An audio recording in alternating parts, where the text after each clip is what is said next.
अपादान कारक। अपादान कारक का सूत्र है ध्रुवम अपाये अपादानम।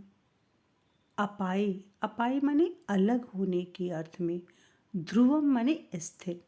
अलग होने के अर्थ में जो वस्तु स्थिर होती है वह अपादानम, अपादान कारक है।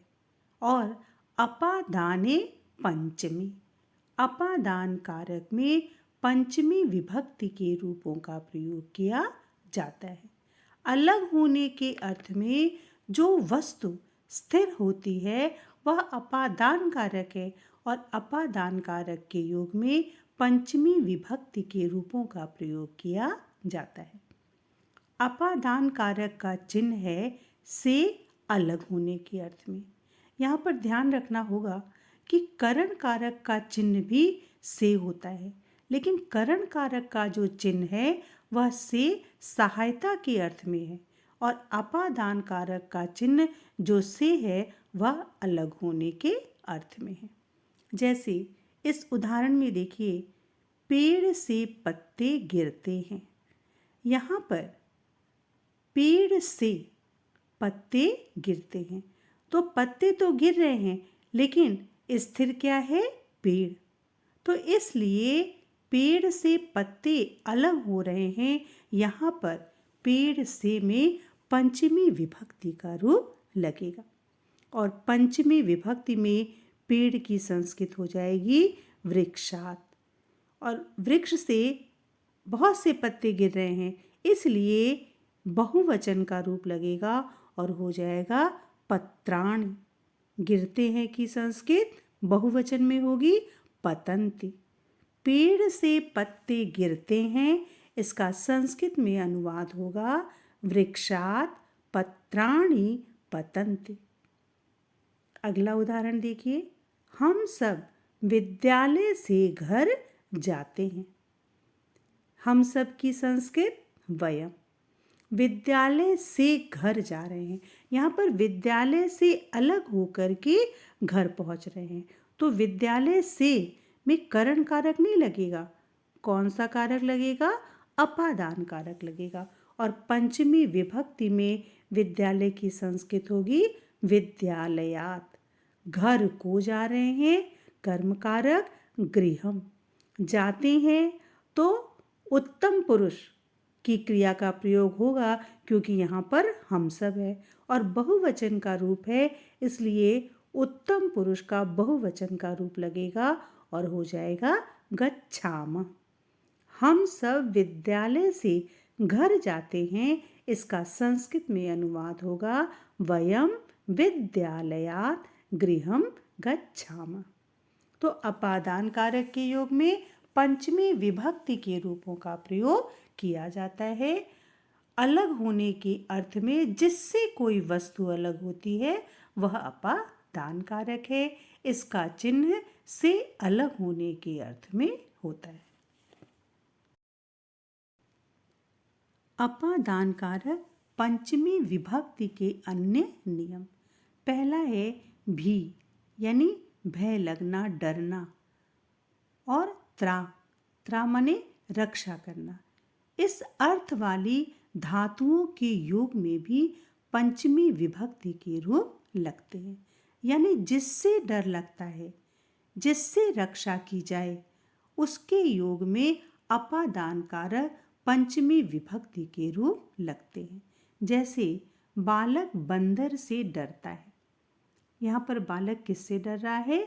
बंदर से करण कारक का भी चिन्ह है, लेकिन डरना भी धातु के योग में यहाँ पर बंदर से में तृतीया नहीं बल्कि पंचमी विभक्ति का रूप लगेगा। बालक की संस्कृत बालकः, बंदर की संस्कृत वानर, पंचमी एक वचन में वानरात। डरता है की संस्कृत विभेति। तो बालक बंदर से डरता है, इसका संस्कृत में अनुवाद होगा बालकः वानरात विभेति। दूसरा है त्रा, यानी रक्षा अर्थ वाली धातु के लिए उदाहरण देखिए, व्यायाम शरीर की रोग से रक्षा करता है। यहाँ पर भी रोग से करण कारक का भी चिन्ह है, लेकिन रक्षा के अर्थ में रोग में पंचमी विभक्ति लगेगी। व्यायाम की संस्कृत व्यायामः। शरीर की, काके की कौन सा कारक होता है? संबंध कारक का चिन्ह है, और संबंध कारक में षष्ठी विभक्ति का रूप लगता है। तो शरीर की संस्कृत होगी शरीरस्य। रोग से पंचमी एक वचन रोगात। रक्षा करता है त्रायते। व्यायाम शरीर की रोग से रक्षा करता है, इसका संस्कृत में अनुवाद होगा व्यायामः शरीरस्य रोगात त्रायते। दूसरा नियम है, जिससे कोई वस्तु उत्पन्न होती है, निकलती है या हटाई जाती है, उसमें भी अपादान कारक पंचमी विभक्ति के रूप लगते। जैसे गंगा हिमालय से निकलती है, यहाँ पर हिमालय से करण कारक का भी चिन्ह है, लेकिन जिससे कोई वस्तु निकलती है, उत्पन्न होती है, उसमें पंचमी विभक्ति का प्रयोग किया जाता है, इसलिए हिमालय में पंचमी विभक्ति लगेगी। गंगा की संस्कृत गंगा। हिमालय से में पंचमी एक वचन का रूप लगेगा और हो जाएगा हिमालयात। निकलती है की संस्कृत निर्गच्छति। तो गंगा हिमालय से निकलती है का संस्कृत में अनुवाद होगा गंगा हिमालयात निर्गच्छति। तो अन्य नियम में जिससे डर लगता है, जिससे रक्षा की जाती है, उसमें पंचमी विभक्ति के रूप लगते हैं, और जिससे कोई वस्तु उत्पन्न होती है, निकलती है या हटाई जाती है, वह भी अपादान कारक पंचमी विभक्ति होता है। अगला उदाहरण देखिए। सज्जन दुर्जन को कुमार्ग से हटाता है। यहाँ पर सज्जन दुर्जन को बुरे रास्ते से हटा रहा है, और जिससे हटाया जाता है उसमें भी अपादान कारक पंचमी विभक्ति का प्रयोग होता है। तो सज्जन की संस्कृत सज्जनः। दुर्जन को कर्म कारक का चिन्ह है और इसमें द्वितीय विभक्ति लगेगी, तो दुर्जन का कर्म कारक में हो जाएगा दुर्जनम। कुमार्ग से, यहाँ पे हटाने के अर्थ में कुमार्ग से में कौन सा कारक होगा? अपादान कारक और पंचमी विभक्ति। कुमार्ग से का पंचमी विभक्ति में रूप होगा कुमार्गात। हटाता है कि संस्कृत निवारयति। सज्जन दुर्जन को कुमार्ग से हटाता है का संस्कृत में अनुवाद होगा सज्जनः दुर्जनम कुमार्गात निवारयति। अगला नियम है, जिससे नियम पूर्वक विद्या ग्रहण की जाए या कुछ सीखा जाए, उसमें भी अपादान कारक पंचमी विभक्ति का प्रयोग होता है। जैसे रमेश अध्यापक से विज्ञान पढ़ता है। यहाँ पर रमेश अध्यापक से नियम पूर्वक विज्ञान पढ़ रहा है, इसलिए अध्यापक से में अपादान कारक पंचमी विभक्ति का रूप लगेगा। रमेश की संस्कृत रमेशः।